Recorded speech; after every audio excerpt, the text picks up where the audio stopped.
खाद्य पदार्थों को अशुद्ध करने वाले लोगों से मुस्लिम धर्म गुरुओं ने की अपील। खाने में गंदगी मिलाने की वीडियो पर मुस्लिम धर्म गुरु आगे आए हैं।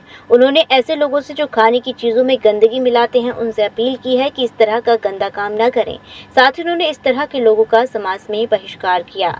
हरिद्वार के मदरसे ने आगे आकर मुस्लिम समाज के ऐसे लोगों से अपील की है कि जो इस तरह की हरकत कर रहे हैं। रविवार को ज्वालापुर मदरसे में धर्म गुरुओं की बैठक में जमीयत उलेमाए उत्तराखंड और मदरसा अरबिया दारुल उलूम रशीदिया ज्वालापुर के सदर मौलाना मोहम्मद आरिफ ने कहा कि सोशल मीडिया पर कुछ लोगों द्वारा भोजन को अशुद्ध करने की वीडियो प्रसारित हो रही है, जिससे मुस्लिम समाज की छवि खराब हो रही है। षड्यंत्र के तहत हिंदू समाज समुदाय के बीच सौहार्द, एकता और भाईचारे को समाप्त कर बांटने की साजिश की जा रही है, जिससे सभी को सचेत रहने की आवश्यकता है। उन्होंने कहा कि भोजन मनुष्य के लिए खुदा की बड़ी देन है। इस्लाम में खाने की किसी भी प्रकार की बेअदबी को गुनाह करार दिया गया है। खाने को अशुद्ध करने वाले लोगों को माफ नहीं किया जा सकता है। हो जाए। और रही बात, अगर आप लोग इस चीज को कोई कह रहे हैं, कोई एक बाई दिवे जैसा वीडियो आप बता रहे हैं चल रही है, वो कर रहा है, अगर बाई दिवे एक दो केस अगर ऐसा होता है तो मैं आपसे स्पष्ट रूप से कहना चाहता हूँ अपने मुस्लिम समुदाय की तरफ से और सभी लोगों की तरफ से कि ऐसे लोगों को अरब में जैसा सजा होती है, उन्हें कानूनी कार्रवाई जो यहाँ पर है उसके अलावा उन्हें कोड़ों से सजा देनी चाहिए, सार्वजनिक रूप से सजा दी जानी चाहिए। ऐसा इतना बड़ा कर्तव्य है, इतना बड़ा ये कुकर्म है, इतना बड़ा वो है कि समाज को, एक देश को नुकसान पहुंचानी है। एक खाली हिंदू मुस्लिम की बात नहीं है, इससे पूरे देश को नुकसान होने जाता है और पूरा देश इससे पीड़ित हो सकता है और पूरा इतना बड़ा देश हमारा इस चीज को कागार पे समाज में बढ़ सकता है। इसलिए हम लोग ऐसे कर्तव्य की तत्का बहुत ज्यादा। मोहम्मद आरिफ है और ये जो मदरसा है, मदरसा अरबिया दारुल उलूम रशीदिया, इसका प्रबंधक हूँ और जमीयत उलेमा उत्तराखंड का मैं अध्यक्ष और उसका सदर हूँ। और ये हमारे सब जिम्मेदार लोग, बाबू नईम वगैरह और हमारे भाई बिट्टू वगैरह, वकील साहब एक जगह जमा हुए जी। और किस मुद्दे पर चर्चा हुई, क्या निर्णय? हमारे सामने ये बात आई है कि मुसलमान खाने के अंदर थूक करके ऐसा हरकत कर रहा है, तो ये चीज़ हमारे हलक से नीचे नहीं उतर रही। हमें इसका यकीन नहीं हो पा रहा कि मुसलमान अखलाकी तौर पर क्या इतना गिर चुका है कि वो इस तरह की हरकतें कर लेगा।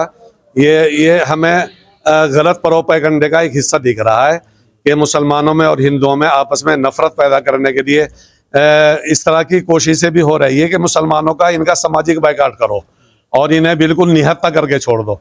तो ये इस तरह की वीडियो भी हम इसी तरह का हिस्सा समझ रहे हैं कि ताकि समाज के अंदर मुसलमानों के ताल्लुक से नफरत पैदा होगी और इनसे लोग बचेंगे और इन्हें पास बिठाना नहीं चाहेंगे, इनके होटलों पे खाना नहीं खाएंगे।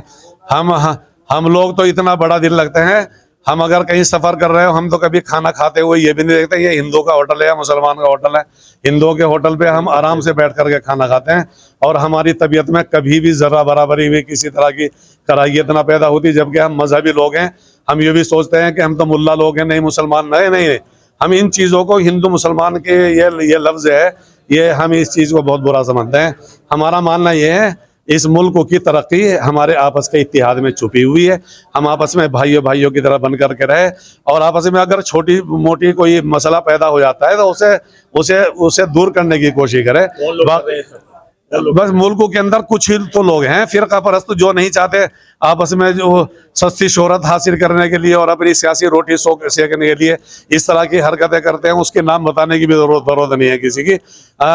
अक्सरियत तो हमारे हिंदू भाइयों में बहुत अच्छे लोग हैं और जिन्हें हम बड़ा मान सम्मान देते हैं, जिन्हें हम अपने सर का ताज समझते हैं, बहुत अच्छी जहनीत के मालिक हैं और ये मुल्क इसीलिए चल भी रहा है। लेकिन रोज जो वीडियो सामने आ रहे हैं, कभी दिल्ली से आता है, कभी मसूरी से आता है। भाई साहब हम इसे गलत प्रोपेगेंडे का हिस्सा समझ रहे हैं और ये इसका हकीकत से कोई ताल्लुक नहीं समझते। और अगर कोई इक्का दुक्का वाकया पूरे मुल्क के अंदर कोई हो भी गया हो, अव्वलन तो मुझे यकीन नहीं है, तो उसकी हम मजम्मत करते हैं। जेवी हेल्थ केयर अब ब्रिजवासियों के लिए लेकर आया है हर प्रकार के चिकित्सकीय सुविधाएं, वो भी एक छत के ही नीचे। जयवंश हेल्थ केयर में मिलेंगी आपको एक्सरे की सुविधाएं, ईसीजी मशीन की सुविधा, पैथोलॉजी सुविधा, हृदय संबंधित बीमारी से जुड़ा हर इलाज, वो भी 24 घंटे इमरजेंसी सुविधाओं के साथ। जयवंश हेल्थ केयर, लाल चश्मा घर के सामने, बुतेश्वर रोड, मथुरा।